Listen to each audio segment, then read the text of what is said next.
happening, people? Welcome back. I thought I had technical difficulties there. Welcome back to another stream on Chess 99's channel, man. You're back because you enjoy the content. So if you enjoy it, smash the like button, subscribe. In England right now, it's 7 minutes to 4. It's about 25 degrees. We're coming up to peak summer. For England, 23 degrees is peak summer. Yesterday I went to Chris Brown. I didn't post any updates on YouTube. I posted on TikTok and stuff. You want to follow my TikTok? It's Chesney E9. Very, very, very simple. In fact, let me mute this quickly so I don't get copyrighted. Yikes. Yeah? And let me do a cheeky plug to my TikToks, which I need to be more consistent on. I'll be very honest with you. Yeah? I need to be way more consistent on this. Like, way more. But there's my name there, yeah? These 3,000 subs. Chesney E9. Here, everyone is inside nice and early. We got Rob, we got Dev coming, we got Ahmed coming. Don't lack. Don't lack. They will all be joining us very, very, very soon. So full panel today. Yeah? Full panel. Let's make sure they know. What's everyone saying though? It's not looking good, bruv. It's not looking good. Do you get me? Like, basically, someone even said it on the stream just now that literally last week it was all, hey, Chelsea's doing bits. And now all of a sudden now, you fast forward a week, yeah, and everyone's in doom and gloom mode again. It's peak, bro. It's peak. And of course, Stephen Michaels is here. This guy never felt. Listen, I'm even repping Chelsea today. Look, I've even got the Chelsea kit on to bring some good luck, whatever that means. Do you know what I mean? Whatever that means. But guys, while I sick my juice, how posh of me, yeah? When you're watching this video, hit the like button. I've got 3 guests coming, a mini little panel for you lot on a Monday. Who else is doing it like me? Nobody. So smash the like button for me because the ratio's been good, but it could be better. It could be better. You know what I'm saying? Who's watching Incredibles? If you've seen Incredibles, yeah, this is a throwback. In Incredibles, yeah, when you got what's the bad guy's name with the ginger hair? And he's like, it could be better. That's how I feel right now with the likes in it. Do you get me? So let's make sure we do that. Deb's in the background, get him 1 sec. Before we do that, let's get your comments in nice and early. Big up, Ches, is the hoping that kills Chelsea fans when these clowns are in it for the profit. Fair argument. That's why we've said today about failed project. We're going to discuss it with the group. Not the real Cole Palmer, by the way. I didn't think he was. PYS. We'll check it out in a second. Bill Godfrey, big up Ches every time. Hit likes on the way in. Subscribe if you haven't already. Let's get to 2K ASAP. Godfrey's always showing me love. Godfrey, do you do editing by any chance? Because you have a good logo, and I'm trying to sort out my whole Shazam. Know what I mean? Big up Ches. The light letting you see through Clown Lake's process. Listen, don't blame me for the lighting. Big up Dev in the background. That's coming every minute now. Let there be no excuses for the board fraud today. You have midfielders, they're holding bench for right back. Don't want to hear anything on protecting James. Rubbish. To be fair, he did come out and say he's experimenting. Is he protecting the players? Probably. That's what they do, innit? It could be better was said by Meatloaf Bowley also. Oh, yeah. You keep referring to his weight. Can we not do that, though? Let's not do that. It's almost July and preseason. We have not made any signs to improve the first team. Daniel, you're a long-time viewer on my TikTok. I'm a sister for a long, long time. But, bro, if you know me by now, don't overreact too much. I think this is the first window where if we don't get the players I would like personally, I think even I will start being a bit loose. To get there's already 20 people in here. It's very good. Let's get Dev in. Make sure Dev joins. Dev, you need to put your Twitter as well in the private chat so I can add it to the description. Yeah? So people with them know where Dev is because Dev's always on here all the time. And he's a Trini brother as well. So be at the people them, yeah? Cali King's in the building, man. Wait, what the hell is click? Why clickbait title? He said, why are you clickbaiting them? Where's the clickbait in my title? We got. What did you name this? What did you name it? Let me go through it. I'm going through it for content. I didn't need to respond back. He's actually a viewer on my channel. Now I wish I could edit like Chess. It's not even me. It's not even me. Chelsea destroyed. We got pumped by Flamingo. Gittens is in talks with Bayern Munich. Santos, people saying it's going to be sold as well as a question mark. And people don't like the project. That's not a clickbait title. Yeah, That's not it, but pretty even relevant. people do this. No, that's pretty relevant for what I'm Very hearing, at relevant. least. And by the way, these are the opinions of the fans and the journalists. It's a bit of both. Santos being sold is what he's referring to. Bro, do you know Deb will tell you, because it's chance to speak, do you know how amount of people and even journalists who are big-time Chelsea journalists have spoken at Santos, by the way? There's even been Alex Goldberg, who everyone here probably knows, has said his own mouth, Chelsea looking to sell him. Concentrate. Yeah. Deb, who's telling me? How you been? Yeah, I've been good, man. Hope everybody's doing well as usual. Blessed in the chat. Hope you're blessed as well, Chaz. I'll pretty much give some thoughts. You want me to just stick on Santos in general? So I'll talk about Santos for the moment. It would be crazy if the club sold him. I don't see. The crazy thing is he's a phenomenal talent, and he could be worth even more. So, like, if they're looking at a pure profit for Santos, right? Why would you sell him now before he's like even developed even further? Because if it all looks right, Santos is going to be a world-class player, right? That's the whole point. Everybody's losing their shit about this. So in my mind, it's like, why would you sell him now when we have a bunch of other players we could sell easily? Like, we could sell a bunch of players over Santos. Like, I mean a bunch that will get equally the amount of money, if not by selling like more players to cover. We have over 15 outgoings we can make easily without touching Santos. So my thing is, I just don't understand. Like, that's why there are rumors, right?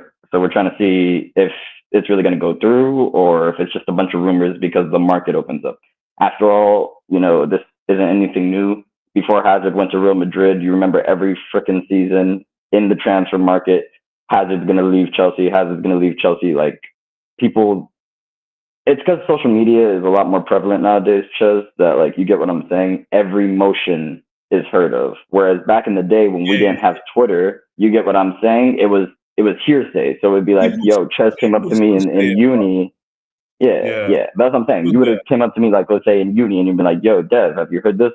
Like, I heard Yeah, this like you player's say going to to your get rid. friends if you drink or not. Let's say you don't drink. Let's just do a non-alcoholic area.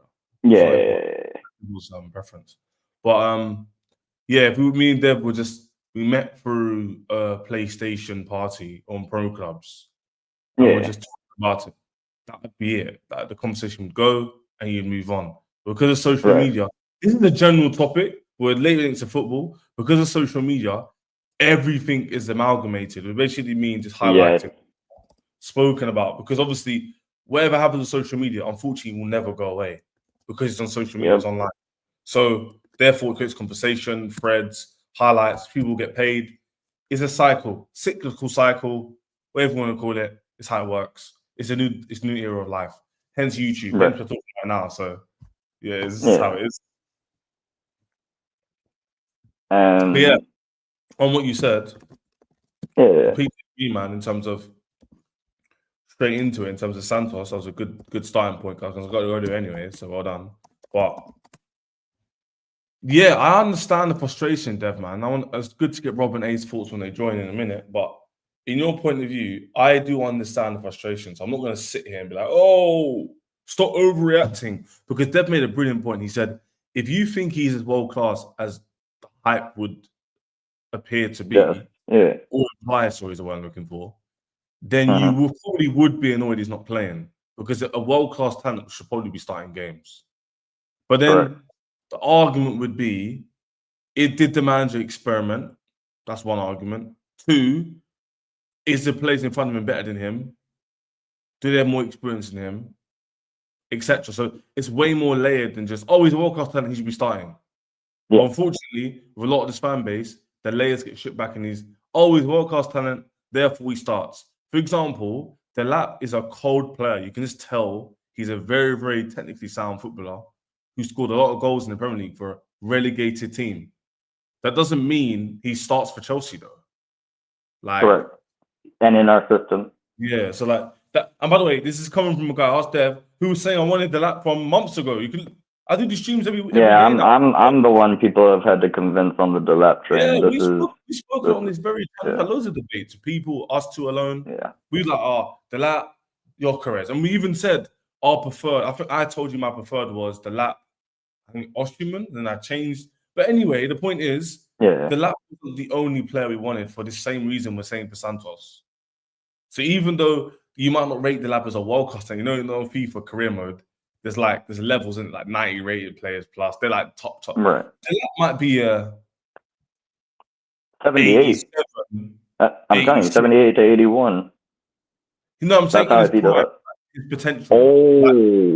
That's different. That's different. People see Santos' potential as being like a 89 midfielder. Yeah, all 89, easy. Whereas people who lap as like 86, 87. Yep.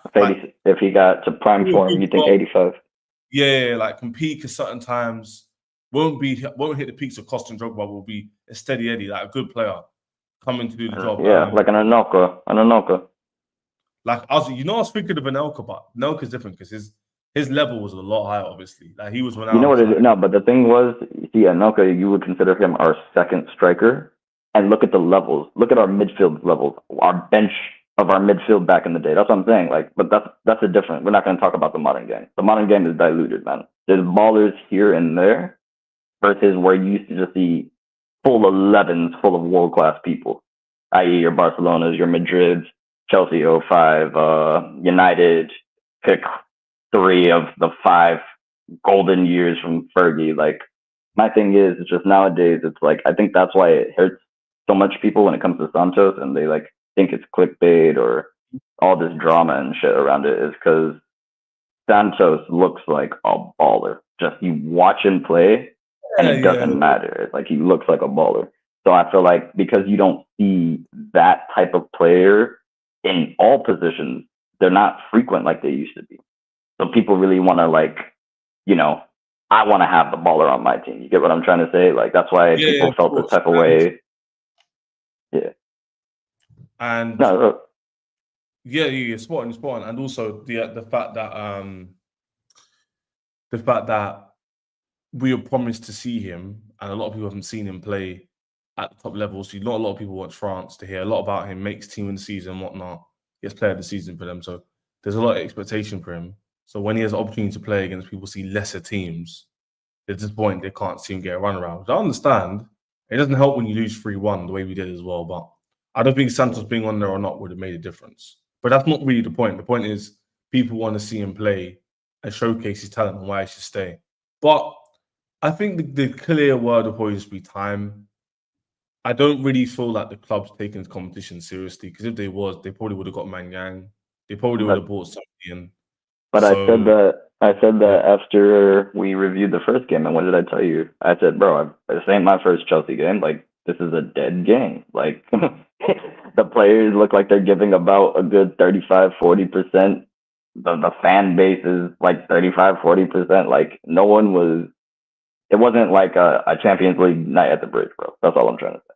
So, yeah, of course. And also, when you went as well, it was literally like one of the worst attendances we've had, or like in an away game as well. Not even just that, in a FIFA event. Like in an actual competitive game, that was one of the worst. So a proper, Maybe these few losses to, like the Porto game was quite good into Miami. You had the PSG losing the other day. Roma just struggling yesterday but winning. Maybe these kind of games will hype up a bit more. It probably will. Chelsea losing has probably added a bit more spark to it, because now people feel a little bit more competitive. I'll be honest with you, it won't be till the group stages they're done. Like, the second game had a way better turnout. I was salty as shit. You already know. I was like, none of you wanted to go to the first game, but you want to go to the second game. Like, damn, man. I was there by myself, cheering by myself. Yeah, man's on his ones, man, holding the flag. You know what I'm saying? It's peak. But yeah, obviously it's a crescendo, isn't it? Hopefully these group stage games give it a bit more hype, so that when we get into the, get into the latter parts of the tournament, if Chelsea probably will make it there, it will mean that the loss here, let's just say we finish second, which I'm all here for, and then we end up playing like PSG or Bayern, that game will be rocking. Regardless if we win it, the fan turnout will be way higher. That's for me, if that was to happen, that's a win-win kind of situation, because like you lose, you play the big team, you go home early, cool, whatever. You win, you beat Bayern Munich, you progress to probably quarterfinal, semi-final. So Right. Listen, I'm happy with it, man. Obviously, it wasn't good to win. We're gonna talk about the game, but Oh yeah, and then the second one. yeah, Santos himself. I'm trying to see if there's any news on Santos, but there's more fans giving their opinion in terms of There's what no they real believe. news, bro. Yeah, like there's a lot of frustration. People have the team in the kit. And someone makes a good comment here, and I think I know who this is. I think he's done shows with Matisse, MAH, obviously, people don't know, and Don as well. Also, a good friend of mine, Don. And he said the circumstances could be justified. If he sold, it exposes the project as a lie. Blueco claimed the plan was to buy young, develop talent, and build from within. Santos exceeded all expectations. If it doesn't make it, no one will. Fans must speak up. So this kind of proves a point, which means they're saying that people are going way overboard, and they're really taking a minor situation to make it a really major global issue. I don't know if this is there yet. Wait till he gets sold, because it's not like you could even stop him getting sold before we have these types of conversations. Is my point. Like, because if they sell Santos, first and foremost, I'm expecting 70 M's minimum. I'm expecting a crazy offer if they sell Santos. So I don't know what people think. Like, I feel like people think he's gonna get sold for like 35 M's just, and I think that's why like people are freaking out. Like he's just gonna get sold for like a good bit of profit, but not like anything serious, and he's not in the team's plan. So one thing is like that's what you're saying, the layers, and it's like people aren't analyzing it. One hand, it's like, has he ever been in front of the manager to play? The answer is no. So you can't even say whether Maresca wants him or doesn't want him in the system. So start there. Because if he doesn't fit in the manager's system, it doesn't move. I don't care what any of like us think. He's gonna get sold or he's gonna get loaned out. So first it's, can he fit into the manager's system? That's step one. Then step two is, if he fits into the manager's system, then have these conversations. That's all I'm saying. Yeah, smash the like.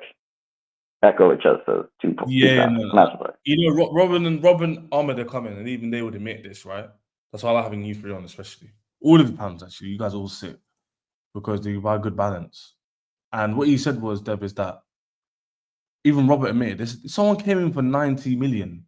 No one's going to be annoyed because that means a club would be paying like 3 times the amount of money for a homegrown under 18. Like what? Like there's a certain degree of what people are saying. They're spot on. The reason people are crying is because they're assuming going to sell them for 20 mil. So what they're doing, they're freaking out, going, if you sell him for 20 mil, it's going to end up like Hazard or Salah or De Bruyne. Yeah, like, oh, we're going to sell him and then we're going to regret it. And it's like, bro, if Chelsea are smart, and I think they're smart in terms of sales, if someone came in for 100 million for him or 90 million, that's not stupid business. That's smart. Of course, that's smart. Because you presuming they take 50 of that 100 and put it in the first team. Absolutely. Find Santos. What are you doing here? You could fund the striker. Or a goalkeeper everyone complains about. You know? So about Petrovic being sold, but the last time people didn't want Petrovic in the team anyway. So it's like the revisionist history is crazy to me. Because like at first it was, let's not get it twisted. Everybody wanted yogurt. I call him yogurt. Jorgensen. Everybody wanted Jorgensen when Sanchez was playing bad. At first Sanchez was the undisputed number one. Sanchez went on that terrible fucking bozo error spree when he was letting goals in, kicking the ball back straight to the striker, etc., etc. Then when Jorgensen came in and played, he wasn't playing well either. That's the uncomfortable conversation. But when Petrovic was starting those couple of few games, like in friendlies and like earlier in the season, people were saying Petrovic was too raw. Like he needed more developing time. So it's like, I don't get it. Like, we're all being honest, none of these goalkeepers are good enough. I don't know why we're playing around. Sanchez is good enough to be a number two. Jorgensen is good to be a number two. Yeah, so Dev, perfect. Rob was there. I'm going to give Robin a perfect segment. The argument's always been, Dev, was people don't rate Sanchez. Petrovic had a good season, so they'd rather see Petrovic over Sanchez. That doesn't mean that Petrovic was the answer. And by the way, I'm not just saying this in hindsight because Petrovic is leaving. I'm being deadly serious. I wanted Petrovic to play and start because I thought he was a good goalkeeper. Key word there, good. And secondly, he's better than Sanchez. Mm. 1+1=2 sort of thing. It's kind of self-explanatory. But if someone said to you, Yang or Petrovic, you know who you're going to choose. Right. You know what I'm saying? So it all depends on who we buy. I'm not going to be a hypocrite and all of a sudden change my tune and be like some fans that who follow what the club does regardless. I'm going to have my own opinion. If we sell Petrovic and keep Sanchez, that's very stupid. I heard Robert's point I'm bringing now. Rob made a good point. I don't know if you were here. You might have been listening. And he said, obviously, I'll let the man speak himself. Robert's in the building, people. You know what I'm saying? His Twitter's below as well. You already know him already. You know what I'm saying? Let's make sure his chat us off as well, make a mistake. But Rob, straight into the fires then, man. How you doing? I'm chilling. How we doing? We good? We're recovering from Flamingo, man. Recovering. You're recovering from Flamingo? We got slapped up. Got slapped up, man. Yeah. We got whooped. Real nice. I've turned off the feature. I've done a feature by accident, so the comments should be working now. But anyway, Rob, you made an argument last time saying that if Chelsea had better defenders, we could get away with Sanchez. But could you even admit if we were to sell Petrovic and not buy another goalkeeper, that's a mistake? Because you've actively sold a better goalkeeper in theory than the one we already have. See, this is where I disagree with most of the feeling in the fan base is that people automatically assume that that Sanchez or Petrovic is the better goalkeeper to Sanchez because he had a good season in Strasbourg. Like, I recall the last 3 or 4 months of Petrovic at Chelsea. You know, the games against Burnley and Sheffield and you know, the near post issues that we had, the cross-claiming problems that we had and whatnot. I recall all of that. I mean, people seem to just erase that because just Sanchez is not a liked individual in this fan base. So, you know, Petrovic having a decent season in Strasbourg automatically makes people think he should walk into our starting, you know, be our starting goalkeeper. Mm-hmm. I can't sit here and tell you that Petrovic is a better goalkeeper than Sanchez. I don't believe he is. I think, you know, does he have maybe less? Is he maybe less error prone? Yeah, perhaps, but he's not good at claiming crosses as Sanchez is. He's not good at coming out of his box as Sanchez is. He's not as good a shot stopper, in my opinion, as Sanchez is. And he's not good at holding onto the ball. Like, what are the underrated value of Sanchez that when he saves, he hardly ever parries it back in the danger area. He's good at holding onto the ball. And I read that, you know, for my goalkeeper. So I don't think selling Petrovic and keeping Sanchez will be selling the better goalkeeper, because I believe Sanchez is the better goalkeeper to Petrovic. That's just my opinion. I knew Robert was going to. It was wrong. I knew you were going to back him. What's wrong with me? That's my fault. Robert, man, how can you? Robert, the thing is, yeah, I'm not saying people go too far. They call him crap, washed. I like using those words in general to people's like work and stuff. But Robert, he could definitely go up levels, no? No, we can definitely go up. I get what you're saying in terms of maybe, in your opinion, he's not worse than Petrovic. We can definitely go up levels. But if Petrovic is a 6, Sanchez is a 6.5. Fair. By 6.5 is better than 6.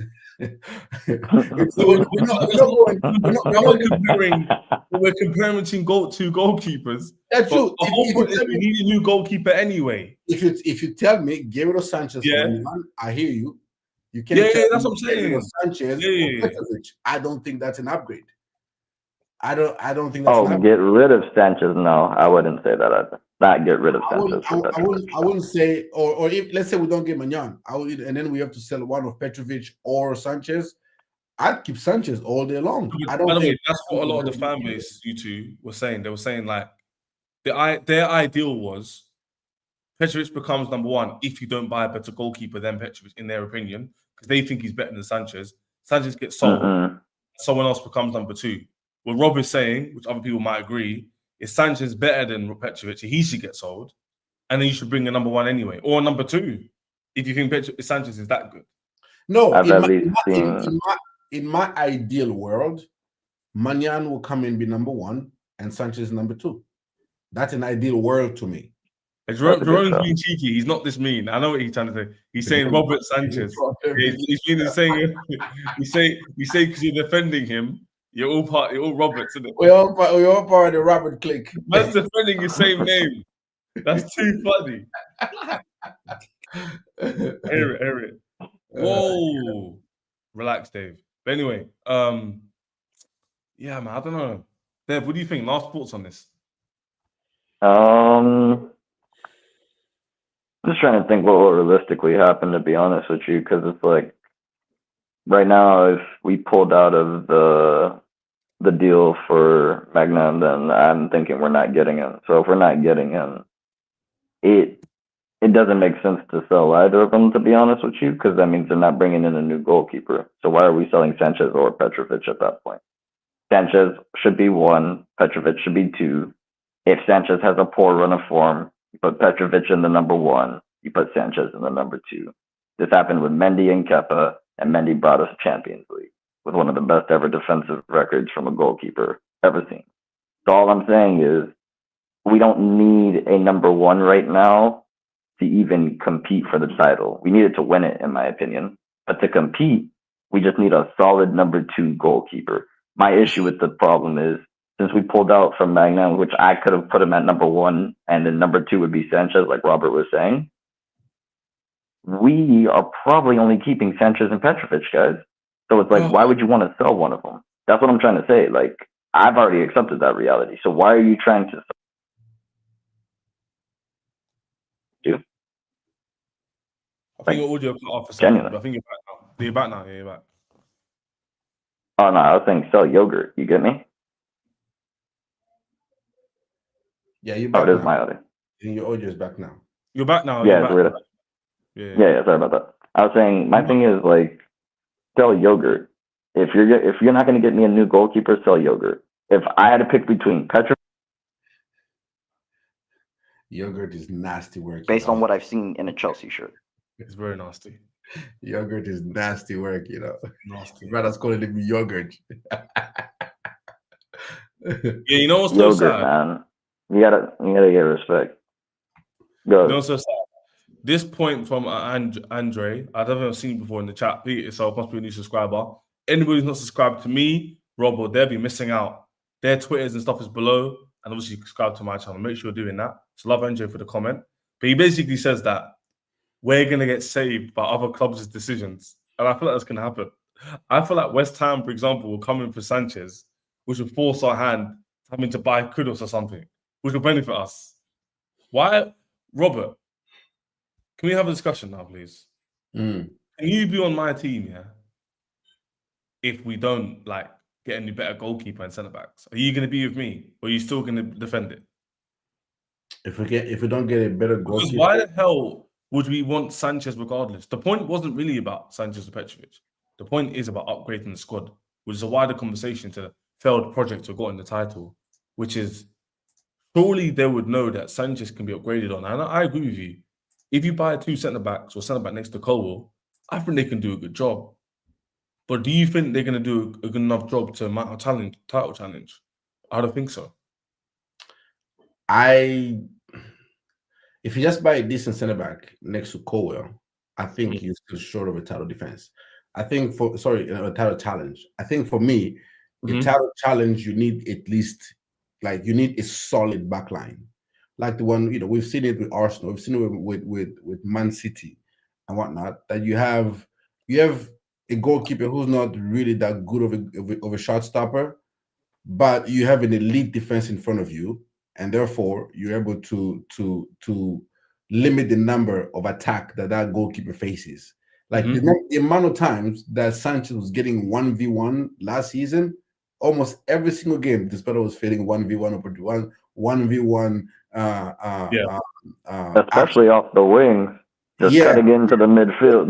the amount of 1v1. So if you limit that alone, you limit the number of time in the opposition can have a crack at your goalkeeper if you have a solid defense. Now, also better distribution at the back. Yeah. People are saying, conversely, you can have you need an elite goalkeeper, even if your defense is not that good.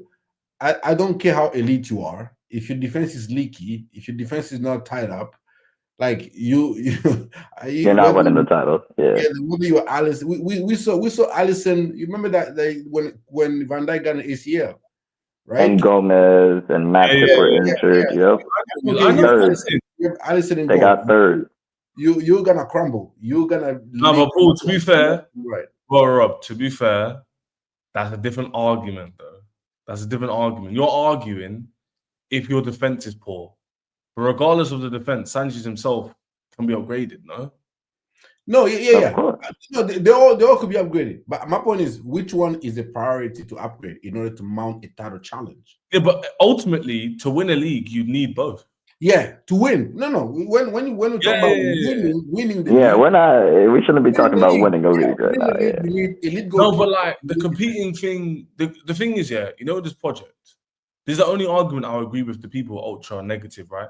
Rob and Dev, is that at some point the potential needs to turn into something where the train actually starts moving. So like, if we go to next, so for example, this season hasn't even started yet. We're in the Club Cup. This is last season, right? Next season, the train's starting to move because we got top 4. We won a trophy. Now we're kind of in a stage where it's like, let's see what you got. Can you keep moving, or do you need more coal? Do you need better tracks? What direction are you heading into? So, at what point do we go? It's not even about the age of the players, but we just get a higher player quality in terms of you get that player over the line. You buy that better goalkeeper and better centre back, because we can't wait till 2 years. Because by then, Enzo's and all that will now be 26, and now we're getting to later part of the prime of their career. And the other players who are now 22 become 24, 25.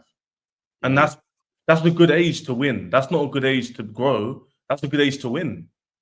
A lot of these players in Liverpool, other than the VDs and all that, they're like 26, 27s, 25s. Look at their midfield. It's not old. You see? Yeah. In fact, this is a fact. In their front line, the only players considered old is Salah. Everyone else is what? 25, 26. Even Jota, I think, is about 26, 27. That's because Klopp was rebuilding his team before he left. And he actually, ironically enough, got the rebuild correct. That's a good point. But I made my point a bit, whereas Klopp worked with the team for a few years, and that's what we're doing now with the new manager. So this squad now would have been together this would be the 3rd season for most of them. The team itself, most of the core team, it would be the 3rd season. The manager himself is one. Even you would say 3-4 seasons in, you would expect a decent amount of camaraderie, chemistry, quality growth, Yeah. And I think that sort of helped Maresca in his campaign this season. But my thing is like, all right, but the manager is still a year in. And there was clear deficiencies in the manager's game where, like, let's say the manager knew what he was doing, he would have realized he was in a title race in December. That's the thing I'm trying to say. An experienced manager, a Klopp, a Guardiola, they know, okay, we're in this title race. We now have to sustain. If I have injuries, it doesn't matter. I need to bring these 3 points home. And you could tell Maresca when he was in second, sitting there pretty, he didn't like the pressure. He even said it. Oh, this team's not ready to compete, et cetera, right? But you countering Ches are telling me the team has gelled for 3 seasons, so they should be ready to compete. So I'm telling you, the point I'm trying to make here is that if the manager and the team are not cohesive together, it means fuck all. So right now, Maresca has had 1 full season, brought top 4 in a trophy, standards met. And I mean the minimum expectations of standards. So now the next expectation would be what? Naturally, fairly. That's the question. Bring me in. No, I'm telling you, compete at the highest level and bring me another trophy. Meaning challenge for the title, at least be there or thereabout, and you have shown progression. Now, if you finish below 3rd this season, I would attribute that as going backwards. And that's me being modest. I'm not saying, oh, you need to go win the league this season. I'm not saying you have to go give me a double. I'm not saying you have to bring me an FA Cup and a cup. You're saying that the manager's been there for a year, so you're not expecting us to go win the league. We want to compete for the league, and you want to be competitive in the cup to the point where you win one of them at least. Correct. And Rob, is that fair? Yeah, that's fair. To me, next season, I am expecting a title challenge. I don't think we're gonna win it. I think we're gonna win. We are good enough to mount a title challenge where we are within, like, mathematically in March, we can still win the league, even if I say within 10 points, Rob. Is that crazy? Yeah, within 10 points. In March, we're not 20 points for. We're not 20. We are within 10 points. Whether that's single digits, whether it's at 7 or 8 or 9 points, we are within 10 points of the league leaders. To me, that's progression. If you end up, you end the season with, 80 points, that, even if you finish second or third, that to me is showing progression. And if you are within that grasp in March, I would attribute that to a progression. And also, if you gotta pick up a DC domestic cup, like preferably an FA Cup in our opinion, and then make a deep run in the Champions League. That to me is a successful season. But for people that say, "Oh, we need to win," obviously we are not. Like, if you're being realistic, I don't think, can we win? Absolutely, but can we realistically sit here and say next season the likelihood of winning the league is not probable. Yeah, unless like the season, like 26, 27. Oh yeah, I'm going in saying we better win the league. 26, 27. a lot of this is the thing, Rob. You're being realistic, but you say that Yeah, a lot of that people is the season. can't say that, but he's just being realistic. And Yeah, Rob's like, you can't go from. I mean, I know people say about Arsenal. You can't go from challenging for top 4 to winning the league. In a team that's fairly new. There has to be some maturation process. We got top 4. We matured during the process of getting top 4. Next season we'll win. We challenge for the league. We will fall short, but we learn from that process. And the following season, we go on and actually mount a title winning campaign. And that to me would be the natural maturation, natural progression of the squad. And quickly, not yes or no, but very one-worded answer, both of you. Is that with transfers, or are you looking at the squad itself? Does the squad itself have that scope to grow in, or are you including transfers in those predictions? I would have to presume some transfers at some level because I expect outgoing. And when I say expect, I'm not even trying to be entitled. I expect outgoing. Like, business-wise, team-wise, it makes sense for some players to go. So I would have to, by that default, say yes, I expect transfers.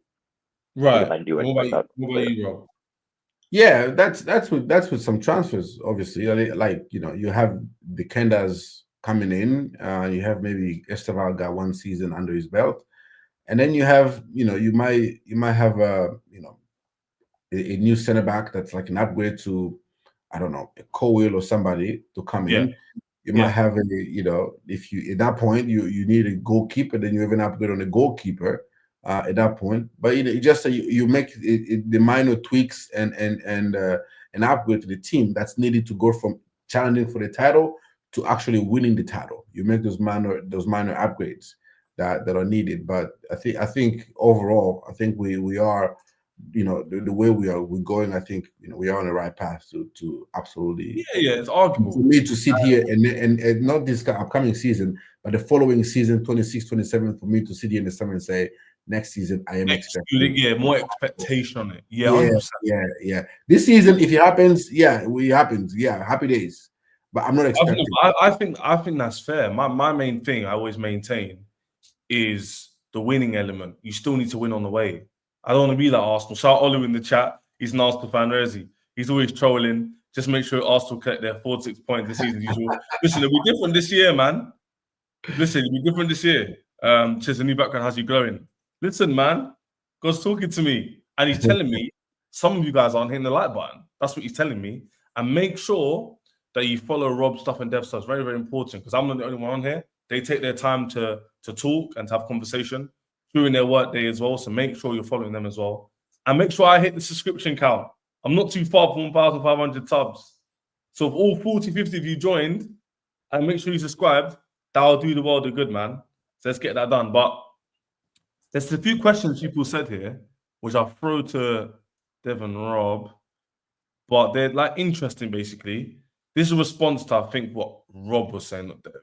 He's saying if we don't fight for the title for the last few games, it would be a fail. People forgot easily that we were a club we used to win. Basically saying we used to be back in the day, a club used to win. So we should expect to be there for the last day. I think Devon Rob, I'll speak for them. They both said they want a title challenge, but they're not expecting to win it. There's a difference. Yeah. So I think we all expect to challenge and to go further than this season, you know, and not fall off in January. Maybe you fall off in March, be respectable or something, or even if you're lucky, end of the season campaign, last 2-3 weeks. But I don't know if I was expecting to win the league. I don't think anybody in their right mind's going to go, who's going to win the Premier League season next year? Chelsea. No one's going to say that. Like, no one's going to say that. I think most people will have us 4th. Some people might even have us 5th. So I think that's fair. And someone also said, Ches, the window's been quiet. Do you think they're working behind the scenes for player? Yeah, 100%. Like, I'm going to say this for real. And Rob will know this. The transfer window for me is very tedious and quite laborious. There's a lot of PR. I don't know what Rob thinks. He's on Twitter way more than us too, but there's a lot of PR. There's a lot of negativity. There's a lot of spin. A lot of news. It's quite boring. I do it for content and to talk to new people in my life and make friends and online and meet new Chelsea fans. That's the best thing about this. But in terms of the news itself, I wouldn't take too much salt, man, into that. What do you guys think? Like, it's not. If you read Twitter every day, every week, you have different opinions. For example, last week, everyone was so happy. Linkton Man Yang. Chelsea beat the team in the cup. Everything's going good. A week later, no Man Yang, no goalkeeper, no Santos feature. You lose, and everything's doom and gloom again. You get my point? So it's like, go on, Rob. You know what I mean, you know, I said this. I said it was over the weekend. I said, like, this ownership has absolutely got this fan base on the strings. Like, they know how to play with them every single step of the way. Yeah. They be like, you know, y'all are too happy. Let's piss you off a little bit, and then let's sprinkle some new, you know, material onto your way and lighten up your mood once again. It's so easy to manipulate. You're so very easy. You're so emotional. Like, it doesn't help that, you know, the people that run the biggest Chelsea accounts are people that are the most, like, you know, emotionally immature people that exist in this fan base, that they moan and they cry about every little thing. And so you get to a point where, for me, is, you know, there's some things that I just look at like, well, yeah, that's cool. And then someone's like, oh, no, that's interesting. Like, you know, people will laugh at, will see the Nkunku leaks this morning to United, and oh, what can you say to a rival? Okay, well, or I don't, you know, things like that. Or I don't know who else was it that was linked to, or Noni to Arsenal, for instance. Like, people go into a whole meltdown, and then you get Fab that says, well, Manya might not be off yet. Oh, Manya is definitely off, and then people are just like, and so if you take it, you know what, hey Rob, so is it talk to you, Deb? Rob, you're so funny, yeah.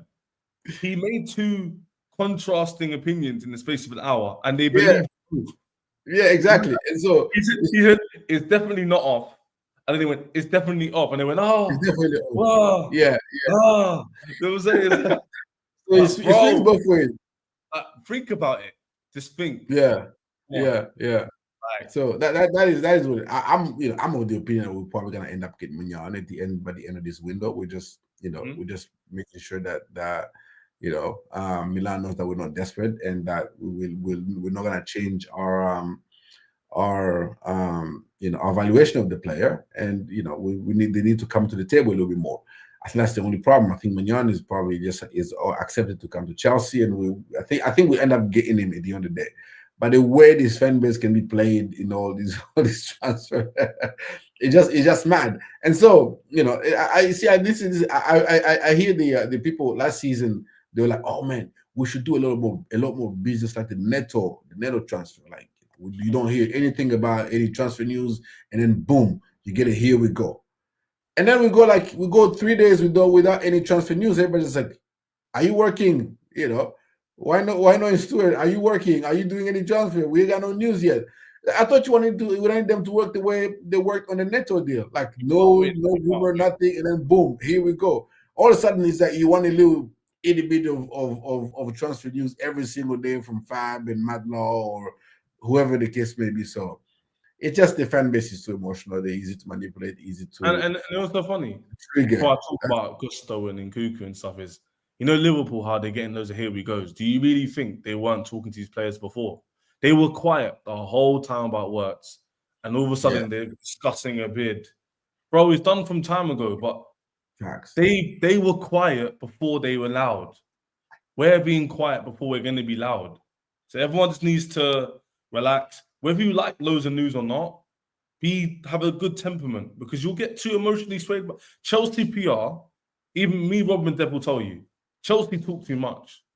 They do talk too much. They definitely do the PR thing. They know the fan base is a bit fragile. They know a lot of the fan base is quite young and immature. They just put news out here. Yesterday, Mangyang's not going. Today he's gonna go. Who knows? We'll find out in the first September. We'll find out. Yeah. But man, if you see no signings until the 1st September, then obviously you can have a word. Let me try to help the people who are not used to what propaganda is.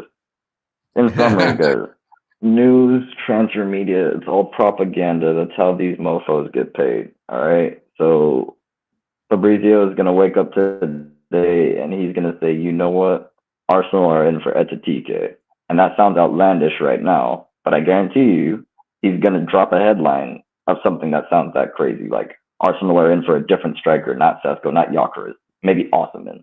And everyone's going to go, oh my God, Arsenal are going to get Osimhen. Arsenal are going to get this guy. And then you're going to start talking about it. And then they're going to get paid more because they're going to get more engagement. What Ches is trying to say is a lot of the times you're going to hear, there's no other way to slice. You're going to hear lies. They're going to tell you something and then tell you the complete opposite for money. If you look at Lavia and Caicedo, they were going to Liverpool up until literally midnight. And then at midnight, you got a here we go. Both are going to Chelsea. So all I'm trying to say, and what Ches is trying to say, is keep your temperament about you when you're listening to news. Because we're saying it's the fan base's fault because you're being reactionary. Even if you were being told false information, don't take everything you hear as gospel. At one point in time, we were in for Rice. Do you think I believed we were going to get Rice? It's not even what Rob said as well. It's what Rob said as well. It's not just that. It's another layer of people don't like what they hear. So if they don't like what they hear, they'll moan. If they like what they hear, they'll still moan because they want more information. So the point is they're being selective of when they want to hear it and when they don't want to hear it. When they hear, we're linked to Osimhen or Gyökeres, they would love updates. But when you give loads of updates about Garnacho, they start getting annoyed. You see? So you'll be consistent. And obviously, and Cole Palmer have a little tit for tat in the chats. He's very annoyed. He's saying to him, calm down. Bro, it is what it is. I do some content. It's all good and all that. But again, Malo Gusto knows we're going to touch on now. Again, this isn't really like a PR thing. This is more like a conversation that's happening within the fan base and it's actually been confirmed. That boys, Gusto has had a lot of critics this season. A lot of people look at him a bit differently. Defensively, he's kind of fallen off a bit. If Bayern Munich were to pay for him, would either of you two be disappointed in that? Or would you want to see him still grow in the team? Have we not seen enough? What do you think, Dev? What are they paying? Who's the cover for Reece James? Do not say Reece James is now in the midfield. I don't want to hear that because then that means Santos is getting sold. Then it's uncomfortable conversation. So what's the cover for Gusto? What's the cover for Reece James if you're selling Gusto, and how much are you selling him for? If you sell him for 50 to 60, I'll take it. But once again, who is the cover for Reece James? So if you're telling me you're just going to sell Gusto, there's no cover, no. Keep him. Because once again, it's going to be hard to disprove what I'm going to say, but it truly is the system that has made Gusto a worse player. Because I just saw the same Gusto a season before Maresca got here, and he was probably top 3 players in the team. And I'm not exaggerating at all. If you remember our horror show season, different system though. Yeah. But that was like, because, I mean, look at the horror show. Yeah, like, I don't know. Yeah, go ahead. Rob, what do you think? It's an interesting debate because Dev makes fantastic points. People dressed as well. Josh is going to be cover if he was to get sold. I don't like covering your face. Let's talk about the article and I'll put it back on the full screen. Basically, before Rob speaks, Bayern Munich get interested in him. A few other clubs are interested in him. Around 50 million euros is what Chelsea priced him at. We'd probably look for more, which again would be good money back. I think Gusto was quite cheap. I think it was about 20-something million euros, if I remember. It might be a bit less. So we'll probably make more money. Gusto really pissed off the fan base. I didn't realize it was that deep this season. People are like, sell him regardless. I could care less. Yeah, the reason why he's on the thumbnail is because of Kudus and a link there. But Gusto's a lot of. If you look at this thread, like there's a lot of people who are not happy with him, and a lot of people, even Kevin Lewis, this isn't position for position. But if we got Kudus, I would be okay with selling Gusto. I actually would be, because then I would just have to be okay with the idea of leaning on Josh as the cover, which I'll just have to get over it. And then on top of that, I do know Caicedo can at least do a job if an injury comes along. So that I can accept. But based on the expectations of the season, I don't want to be doing too many, like, people need to realize also, like, our midfield played a lot of games this season. And we were lucky enough that they didn't sustain serious injuries. God forbid someone in that midfield trio gets a serious injury. This team drops off significantly. I don't want to see that, because then people are going to take it, once again, reactionary. And, that's just a bunch of hypotheticals. I don't even want to go down that reality. Listen, there's like 5 comments in a row who don't rate the guy. Bang, bang, bang. Bang. I told you. I told you. They don't rate I told you. Rob, it's a chance to definitely angle some mini. The people that are going at Gusto, I think they see at Chelsea. In the Chelsea fan base, the idea of a player is always better than the actual reality of the player. Like, people are thinking, people have the idea of Josh. The reality is better than the reality of Josh in this point in time. Now, you can't, I'm not saying Josh is a bad talent or a bad player by any means.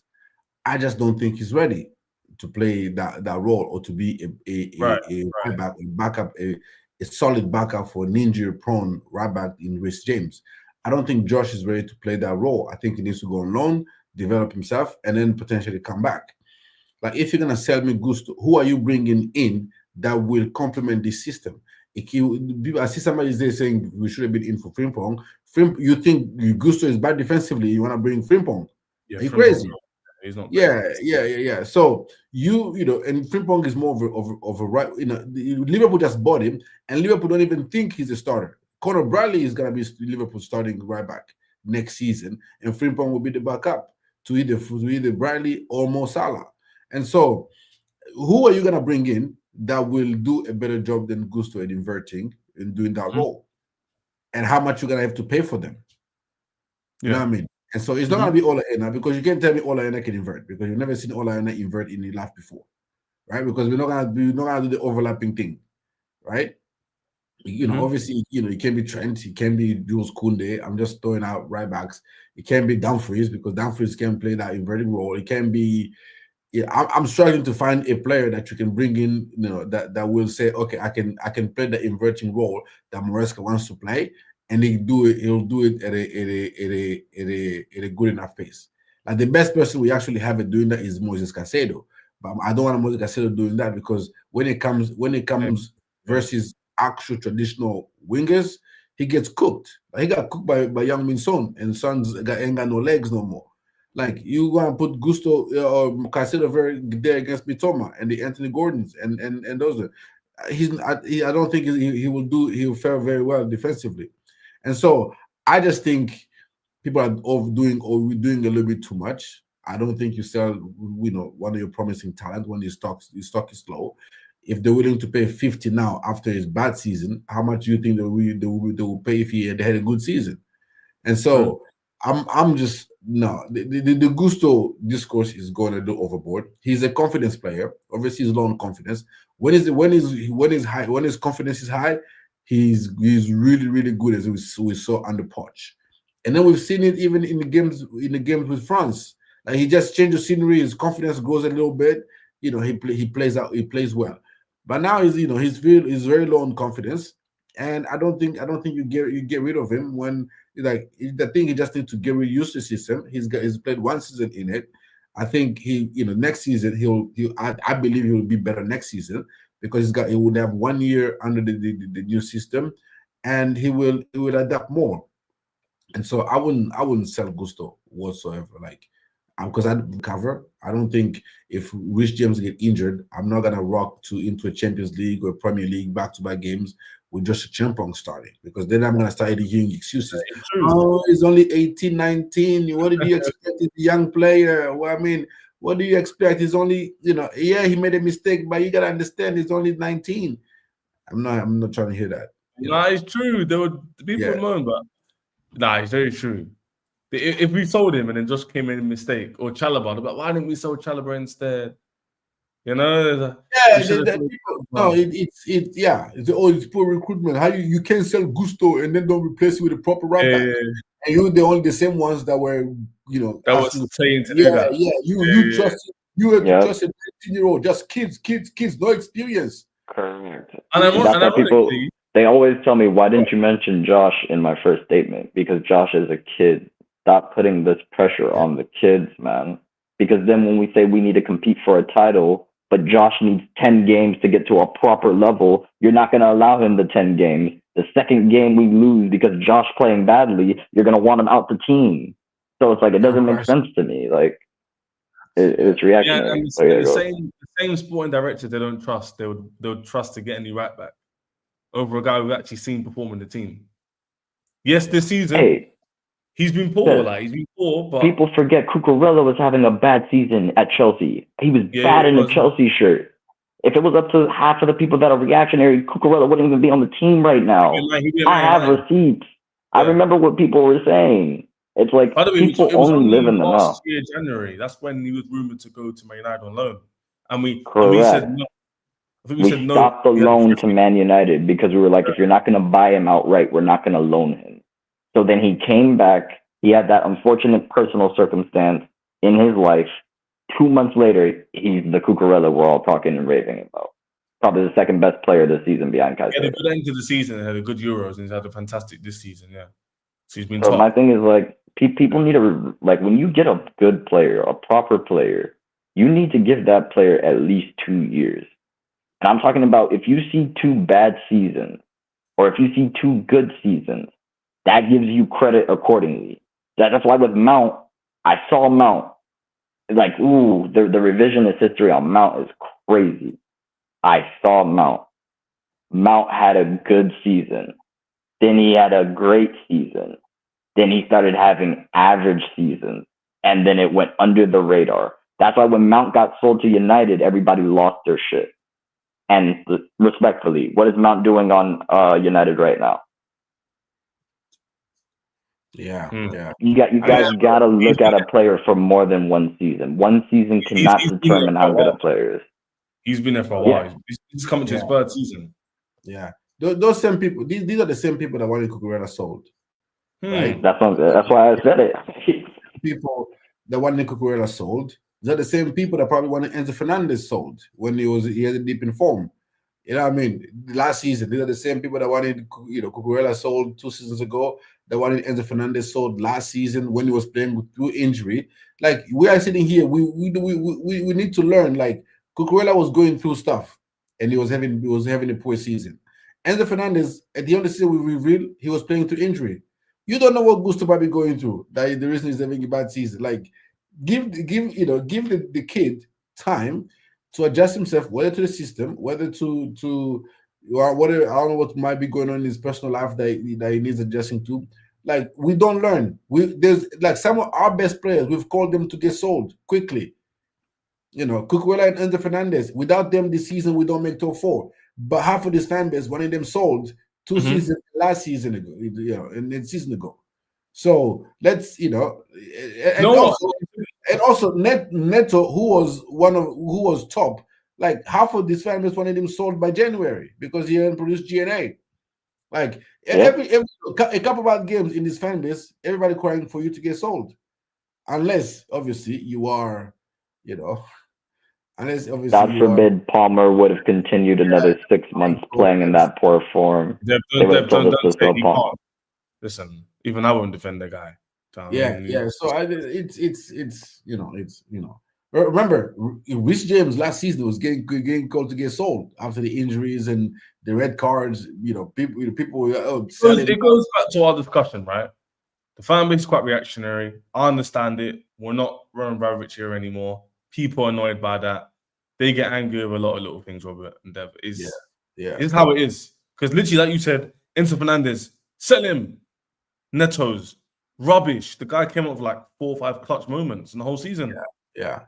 Like, I looked at it the other day. I know this isn't about Neto, but he's had like big game moments the whole season. I keep bringing up Fulham for a reason. He doesn't get that. I know. I know George came up with a clutch first goal, but he doesn't get that second goal. We don't get top 4.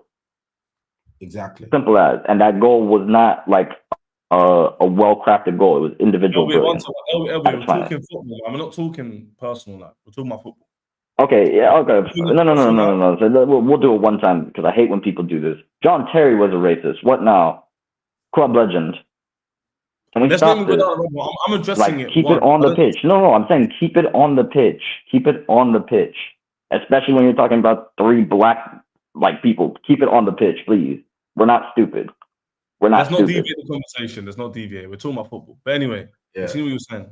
Yeah, I would say that people want like every dip in form. But the fan base wants them gone, like creaking in a hurry. And then after the comeback, say, oh my God, I'm glad it's proving me wrong. You mean this? I'm glad he proved me wrong. That's the Enzo Fernandez one. That's Enzo Fernandez. Yeah. I'll gladly hold my L on Cucurella now. Yeah. Maybe just learn. When hindsight comes in, they're like, you know what? I was a bit harsh on that. Yeah. But is that Inter Maresca, the manager? In it, boys. The whole season. The guy's a fraud. Even we lost yesterday. This is why he's not good enough. We get top 4. You know what? I'll give him the benefit of the doubt. He got top 4 in the end, and he got us the trophy. Fair enough. But I still don't think he's good enough. He's like, bro, just leave. Nah, man. It's just I just wish people would just admit their bias. 1 minute, Pedro Neto's this. He scores, gets a clutch assist in the last game of the season, scores against Arsenal, gets an assist against Newcastle. But you know what? It don't matter because he didn't get 15 GA. You see why I respect people like Undertaker? Because at least people like that, you guys are admitting your bias. I'd rather people be in their bias than to act like they don't really feel how they feel. A lot of people don't like Maresca and don't want him at the club. Stand on that, bro. Like, don't sit here and act like, oh, now it's okay because he met our minimum expectations. No, you didn't want him in from day one. So don't switch up now. If you really don't like the manager, don't like him. I didn't like Poch. I didn't like Poch from start to finish. Yeah. I didn't act like it was something different. So it's like, at the end of the day, if that's how you guys feel about the owners, then stand on that, man. But a lot of that, too, when it comes to the ownership, I don't know. It doesn't seem like it's based on footballing reasons, and I'll leave it at that. But if you dislike the ownership for footballing reasons, fair play, man. No, fair play. I respect Undertaker on people like him. Like, for example, what's his name? Stephen Michaels. I know he's still watching. He's always in my chat. Yeah. God knows, every single time. That's really good dedication. I respect their opinions. I like people with different opinions. Yeah, no doubt. Robert and Dev disagree on some things, but obviously we agree on a lot of things at the same time. It's about balance. Yeah. I respect them who how they're thinking. My only problem is the constant flip-flopping, contradictions. You believe what you want to believe, negative on this part, just try and remain balanced, and you'll never be too annoyed or too happy. You can just remain everything in moderation, man. One of the greatest things I ever learned in life. Everything in moderation. This is okay. Like, if you don't think he's good enough and you get top 4 and you don't think, regardless of him making top 4, it's good enough, but objectively, you can admit that him getting top 4 on a trophy was what he was set up to do, and he did it. Unless you believe we went to win the league this season. Because if we weren't meant to win the league, then there's a lose-lose here, isn't it? Yeah. If you're wrong about something. You know what I'm saying? Yeah. So, anyway, that's my point, innit? But I respect those opinions. If everyone in this chat agreed, it wouldn't be a good chat. So I respect everyone's opinions. But anyway, one opinion which is everybody could be unanimous on is Christopher Nkunku. Because he looks like he'll be leaving the football club. And again, people outraged because he's linked to who? Manchester United. So Rob, 16th place Man United. 16th place, no European football, Manchester United, who have a mean position of about 10th in the Premier League in the last 2 years. You know and the most surprising thing that's happening to Man United, they're actually broke. That's the hardest thing to believe. We can't even fleece them this year. We can't even fleece them because they got no money. So it looks like, Robert's dream could come true. Dreams come true, and I wonder. You know what I'm saying? Robert, don't you dare say about that show plus cash. For example, he said, yo, this guy is so shameless. What are you doing? This guy started dancing. What's going on that show? You see what I'm saying? We my God at you. We my God at you. Running down the wing. Let Matthew Harding sing. We my God at you. Wait, United are actually going to do it? They're considering Garnacho for Nkunku? Imagine them doing a deal for like Garnacho and Nkunku swap. They ain't got no money, so you can't even fleece them. I mean, I'm not the biggest Garnacho fan, but you take a player that we cannot literally use, like we're down a man in our 11, and you replace him with a player. Like, I'll take it any day. Like that's a. When Robert said to me before, I said to him, if we get him like 20 million, I don't think no one would care.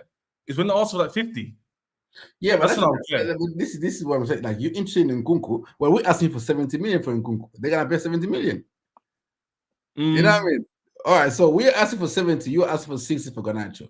All right, so let's play ball then. So you gotta come down on your price if you want us to come down on ours, right? Because no way United gonna value Nkunku at 70 million, and no way we value Garnacho at 60 million. So we can do this deal one-on-one because actually we believe our players have more quality than your player. And so, if you want Garnacho, if you want Garnacho plus 10 million for Nkunku, we do the deal. People hate Garnacho so much, they're like, nah, keep him.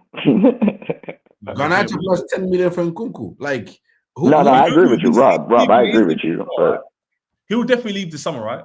He's leaving, isn't it? Yeah, he's gone. We don't really have any hard feelings about him because I'll speak for these two. I can speak for them. Nkunku has quality footballer. He will go on to another team and score goals. Like that. He's not really had a lot of impact.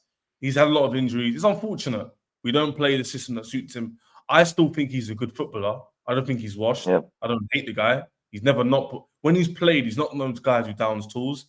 He just naturally doesn't have the natural work rate where he runs everything. He's a bit more relaxed, a bit more of a technical footballer, if that makes sense. He doesn't really do the physical game. And in the Premier League, you need to have a bit of both. You need to be technical and physical. So I think for me, if you can do that swap deal, I think that will be.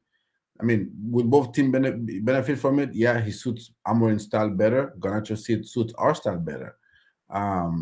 Which player would I rather have on my team? Probably, I definitely would rather have Garnacho because I think Garnacho at 20 years old, at this age, at Chelsea, impacts games more than Nkunku would. In the system, is not very. It's not very. I don't care. I don't care what Nkunku does at United. He can go there and bank 30 goals. I don't really care. As long as we get a player that is an upgrade on us, I'm not really worried about what Man United do. Like if Garnacho is an upgrade to our overall style of play and is a big contributor to our overall play and to our attack and defense and all that, I'm all for getting it. I don't get what people say. Oh, he's not. I'm like, yeah, Nkunku is probably, you can call, obviously he's the more proven player, but Garnacho is a player that fits us better and will be a bigger contributor to our system. And if we add that to what we have and subtract Nkunku, like United losing Garnacho is mostly because Garnacho was one of the better attacker last season. Us losing Nkunku this past season, is not really that big a deal because Nkunku wasn't that big of a contributor in the league at the very least. He scored a bunch of goals in the Conference League, but in the league he wasn't that big of a contributor.